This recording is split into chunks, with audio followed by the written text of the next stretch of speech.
വളരെ വേദനിപ്പിക്കുന്ന ഒരു വാർത്ത തന്നെയാണ് നമ്മളെ തേടിയെത്തിയത്. വർഷങ്ങളായി നീണ്ട പ്രണയം.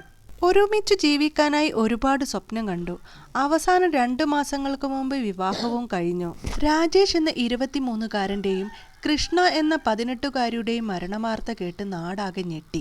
കഴിഞ്ഞ ദിവസം നിലമ്പൂരിൽ ദമ്പതികൾ ആത്മഹത്യ ചെയ്ത സംഭവത്തിൽ കൂടുതൽ വിവരങ്ങൾ പുറത്തു വന്നപ്പോൾ അറിയാൻ സാധിച്ചത്, വർഷങ്ങളോളം പ്രണയിച്ച ശേഷമാണ് 3 മാസം മുൻപ് ഇരുവരും വിവാഹിതരായത്. സ്കൂൾ കാലഘട്ടത്തിൽ തുടങ്ങിയ പ്രണയമാണ്. പല പ്രതിസന്ധികൾ വന്നപ്പോഴും ഒരുമിച്ച് നിന്ന് പോരാടിയവരാണ്. ഒരുമിച്ച് ജീവിക്കാൻ ഒരുപാട് സ്വപ്നം കണ്ടവരാണ്. അവസാനം ആശിച്ചു മോഹിച്ചു അവർ വിവാഹിതരായി. 3 മാസത്തെ ദാമ്പത്യത്തിനൊടുവിൽ അവർ ആത്മഹത്യ ചെയ്തു.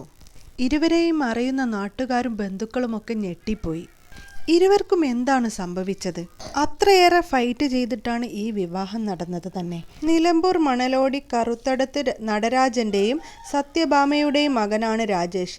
എരുമുണ്ട കാനക്കൂത്ത് എലിപ്പാറ്റ ബാലകൃഷ്ണന്റെയും തുളസിയുടെയും മകളാണ് അമൃത. പന്തൽ നിർമ്മാണ തൊഴിലാളിയാണ് രാജേഷ്. 3 വർഷം മുമ്പാണ് ഇരുവരും പ്രണയത്തിലായത്. ഇരുവരുടെയും പ്രണയത്തെ അമൃതയുടെ വീട്ടുകാർ എതിർത്തിരുന്നു.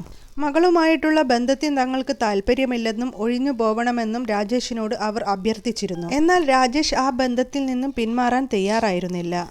ഇതിനിടെ രാജേഷിനെതിരെ അമൃതയുടെ വീട്ടുകാർ പോലീസിൽ പരാതി നൽകി. ഈ പരാതിയുടെ അടിസ്ഥാനത്തിൽ പോത്തുക്കൽ പോലീസ് പോസ്കോ കേസെടുത്ത് രാജേഷിനെ അറസ്റ്റ് ചെയ്തിരുന്നു. അമൃതയ്ക്ക് പ്രായപൂർത്തിയായ ശേഷമാണ് ഇരുവരുടെയും വിവാഹം നടന്നത്. രാജേഷ് ഇന്നലെ ജോലിക്ക് പോയിരുന്നില്ല. രാജേഷിന്റെ മൃതദേഹം വീടിന്റെ സ്വീകരണ മുറിയിലെ സോഫയിലാണ് കിടന്നിരുന്നത്. തൊട്ടടുത്ത മുറിയിൽ പ്ലാസ്റ്റിക് കയറിൽ തൂങ്ങിയ നിലയിലായിരുന്നു അമൃതയുടെ മൃതദേഹം കണ്ടെത്തിയത്.